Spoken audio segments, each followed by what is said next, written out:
पावरथॉन 2022 इसके बारे में गाइस हम लोग डिस्कस करेंगे।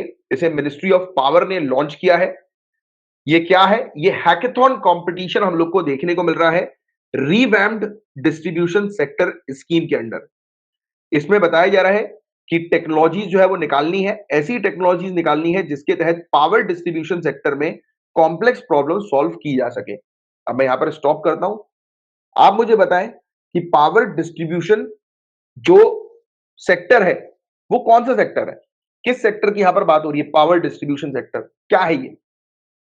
हमारे घर पर जो बिजली आती है ना, वो डिस्कॉम कंपनीज बिजली प्रोवाइड कराती हैं। ये इलेक्ट्रिसिटी वाला सेक्टर है। यस, एग्जैक्टली, ठीक है। तो ये पॉइंट आप थोड़ा सा ध्यान में रखना। इस हैकेथॉन की 9 थीम्स है।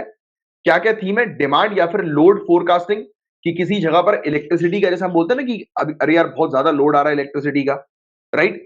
कभी कभी इलेक्ट्रिसिटी का ज्यादा लोड आता है तो क्या होता है, फ्यूज हो जाते हैं हमारे घर के काफी सारे जो इक्विपमेंट्स वगैरह जो होते हैं फ्यूज हो जाते हैं, है ना?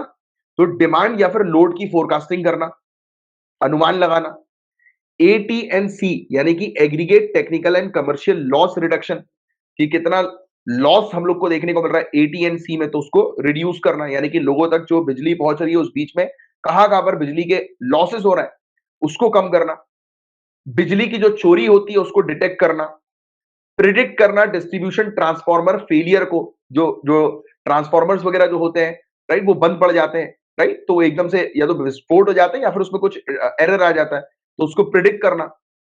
एसेट इंस्पेक्शन, कि जितने भी जो पावर सेक्टर्स हैं, मतलब इलेक्ट्रिसिटी की अगर हम बात करें कि ये जो सेक्टर है तो उसके अलग अलग जो एसेट्स हम लोग को देखने को मिलते हैं, सामान, मतलब इंफ्रास्ट्रक्चर वगैरह उसके, राइट, जैसे कि बिजली का खंभा हो गया, तो ये सब चीजें, तो उनका समय समय पर इंस्पेक्शन करना, राइट।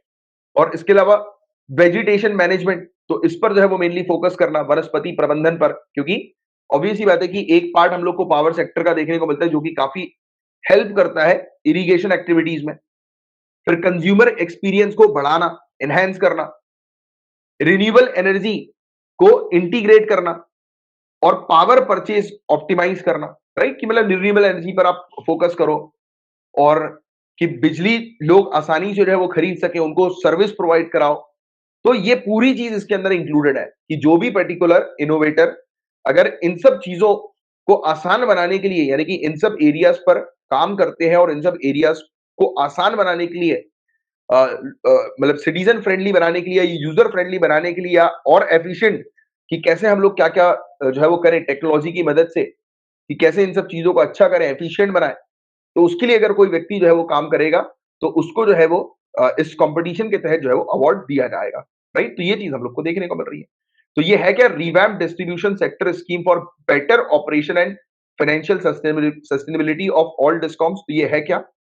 तो इसे cabinet committee on economic affairs ने जुलाई 2021 में अप्रूव किया था। इस स्कीम के हाईलाइट क्या है? तो काफी इंपॉर्टेंट स्कीम है।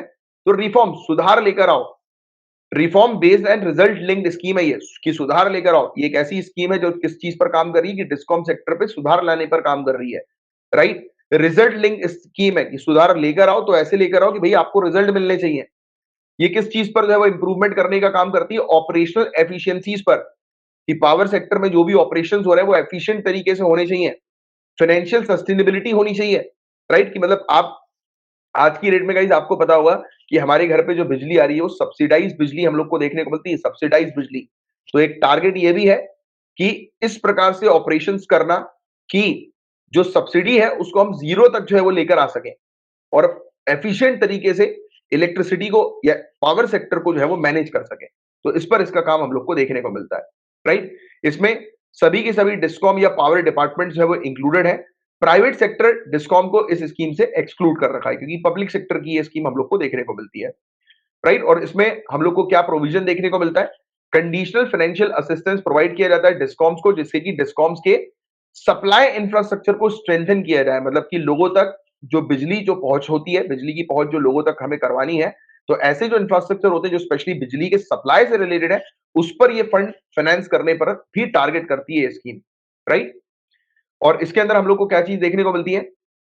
Assistance will be based on meeting pre qualifying criteria as well as upon achievement of basic minimum benchmark by discom. तो कुछ डिस्कॉम्स ऐसे होते हैं उनको तभी शामिल किया जाएगा, मतलब कि ये पब्लिक जो इलेक्ट्रिसिटी वाली जो कंपनी डिस्कॉम कंपनीज हम लोग को देखने को मिलती है, तो पहले तो उनको तभी जो है वो सेलेक्ट किया जाएगा या तभी इसमें शामिल किया जाएगा जब वो कुछ मतलब क्राइटेरिया को फुलफिल करते हो, कुछ एलिजिबिलिटी कंडीशन को फुलफिल करते हो और कुछ कुछ अचीवमेंट करने पर, यानी कि इस स्कीम के थ्रू कुछ कुछ डिस्कॉम्स को जो टास्क दिए जाएंगे तो जैसे जैसे अचीव करेंगे उनको वैसे वैसे बेनिफिट जो है वो डिसबर्स किया जाएगा इस स्कीम का, राइट। और इस स्कीम के अंदर क्या चीज इन्वॉल्व है, compulsory smart metering ecosystem involve किया गया है कि स्मार्ट मीटर लगाओ, ऐसा इकोसिस्टम लगाओ जिससे कि आप इलेक्ट्रिसिटी को ट्रैक कर सको पूरे के पूरे डिस्ट्रीब्यूशन सेक्टर में, starting from electricity feeder. Electricity feeder क्या है कि जहां से इलेक्ट्रिसिटी जा रही है, राइट, और कंज्यूमर लेवल तक, कंज्यूमर तक पहुंच रही है। तो जहां से आप इलेक्ट्रिसिटी भेज रहे हो और कंज्यूमर तक पहुंचा रहे हो, हर जगह पर आपको मीटर जो है वो लगाने हैं, राइट। तो ये चीज हम लोग को देखने को मिल रही है। और स्कीम जो है वो किस चीज पर फोकस करती है, फीडर सेग्रीगेशन को फंड करने पर फोकस करती है अनसेग्रीगेटेड फीडर से, कि मतलब वही कुल मिलाकर उसी चीज की ये बात कर रहे हैं कि जो फीडर जो होते हैं, मतलब कि जो इलेक्ट्रिसिटी यानी कि एक पावर हाउस से इलेक्ट्रिसिटी जो जनरेट हो रही है और जो कंज्यूमर तक जो जा रही है, तो आपको क्या करना है कि जो जो अभी रिकॉर्ड्स में नहीं है उन उनको आपको रिकॉर्ड्स में जो है वो लेकर आना है। पहली चीज तो ये उसका फोकस रहता है कि जिससे कि आप तरीके से उस चीज को ट्रैक कर सको। और स्कीम का मेन फोकस है वो किस चीज के ऊपर है, इलेक्ट्रिसिटी सप्लाई फार्मर्स तक पहुंचनी चाहिए। इसलिए जो अभी हमने जो बात करी है हैकेथॉन कंपटीशन के बारे में, उसमें मेन फोकस जो है वो किस चीज पर भी रखा गया है, वेजिटेशन पर भी रखा गया है, राइट, क्योंकि फार्मर्स को भी ये प्रोवाइड कराना है, राइट, इलेक्ट्रिसिटी। और डे टाइम इलेक्ट्रिसिटी जो है वो प्रोवाइड की जाए सोलराइजेशन ऑफ एग्रीकल्चरल फीडर्स के माध्यम से, कि भाई आप अब इलेक्ट्रिसिटी प्रोड्यूस करने के लिए सोलर टेक्नोलॉजी का भी जो है वो उपयोग करो, रिन्यूएबल एनर्जी का भी उपयोग करो, राइट। तो ये चीज हम लोग को देखने को मिलती है। और फीडर क्या होता है मैंने आपको ऑलरेडी बता ही दिया। इसके इंप्लीमेंटेशन की अगर हम लोग बात करें तो इंटीग्रेटेड पावर डेवलपमेंट स्कीम के तौर पर ये हम लोग को देखने को मिल रही है। इसके अंदर काफी सारी स्कीम्स को मर्ज कर दिया गया है और इसको एक अम्ब्रेला प्रोग्राम के तौर पर बनाया गया है, जैसे कि दीनदयाल उपाध्याय ग्राम ज्योति योजना, प्रधानमंत्री सहज बिजली हर घर योजना। तो ये सब जितनी भी स्कीम्स हम लोग को देखने को मिल रही है, पावर सेक्टर रिफॉर्म्स की जो स्कीम है, उन सबको जो है वो मर्ज कर दिया गया है और एक अम्ब्रेला प्रोग्राम के अंडर जो है वो इनको डाल दिया गया है, राइट। और हर एक स्टेट का खुद का एक्शन प्लान हम लोग को देखने को मिलता है स्कीम को इंप्लीमेंट करने का, rather than one size fits all approach.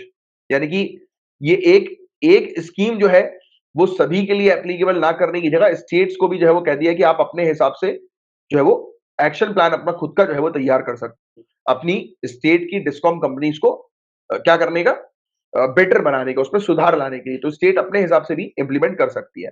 और नोडल एजेंसी इस स्कीम के इंप्लीमेंटेशन की हम लोग को कौन सी देखने को मिलती है, rural electrification corporation limited and power finance corporation, REC और पीएफसी। और ऑब्जेक्टिव इस स्कीम के हम लोग को क्या देखने को मिल रहा है, ये चीज बहुत इंपॉर्टेंट है। पहली बात तो टेक्निकल और commercial losses pan India level पर, पूरे इंडिया पर जो भी लॉस होता है इलेक्ट्रिसिटी का, चाहे वो टेक्निकल लेवल पर हो या कमर्शियल लेवल पर हो, तो उसे 12 से 15% तक कम करना है 2024 और 2025 तक। और जो भी डेफिसिट हम लोग को देखने को मिलते हैं, राइट, यानी कि जो लॉसेस हम लोग को एक प्रकार से देखने को मिलते हैं जो सरकार की तरफ से है, तो उसको हमें जीरो तक लेकर आना है। मतलब कि कुल मिलाकर जो यहां पर जो बात की जा रही है वो सब्सिडी की डायरेक्टली बात की जा रही है कि डेफिसिट जो है, क्योंकि हम लोग जो है वो सरकार के मामले में डेफिसिट शब्द का जो है वो उपयोग करते हैं, आपको पता होगा इस चीज के बारे में। तो ये जो डेफिसिट है, जो इलेक्ट्रिसिटी के कॉस्ट जो हमें देखने को मिलती है, जो इलेक्ट्रिसिटी का एक्चुअल कॉस्ट है और जिस प्राइस पर इलेक्ट्रिसिटी सप्लाई की जाती है, मतलब कि प्रोडक्शन कॉस्ट और सप्लाई का कॉस्ट, तो उसको उसके बीच में जो गैप है उसको जीरो कर देना, कि जितने में इलेक्ट्रिसिटी प्रोड्यूस हो रही है और जो भी उसमें चार्जेस वगैरह एक्स्ट्रा लग रहे हैं तो वो कंज्यूमर उसको बियर कर रहा है। तो इस चीज को जो है वो बराबर करना 2024-2025 तक। और इंस्टीट्यूशनल कैपेबिलिटीज डेवलप करना मॉडर्न डिस्कॉम्स के लिए, और इंप्रूवमेंट जो है वो लेकर आना क्वालिटी, रिलायबिलिटी, अफोर्डेबिलिटी में। यानी कि जो भी पावर का सप्लाई होता है, इलेक्ट्रिसिटी सप्लाई होती है, कंज्यूमर तक इलेक्ट्रिसिटी पहुंचती है, तो उसको इंप्रूव करना, उसकी क्वालिटी को, उसकी रिलायबिलिटी को, अफोर्डेबिलिटी, अफोर्डेबल बनाना और सस्ता जो है वो करना, राइट। तो ये चीज हम लोग को देखने को मिलती है, राइट। और ऑपरेशनल एफिशिएंट डिस्ट्रीब्यूशन सेक्टर तैयार करना, राइट, ऑपरेशनली एफिशिएंट, एफिशिएंट हो डिस्ट्रीब्यूशन सेक्टर, क्लियर। तो ये कुछ चीजें थी जिसके बारे में आपको ध्यान में रखना है, स्पेशली ये टारगेट ध्यान में रखो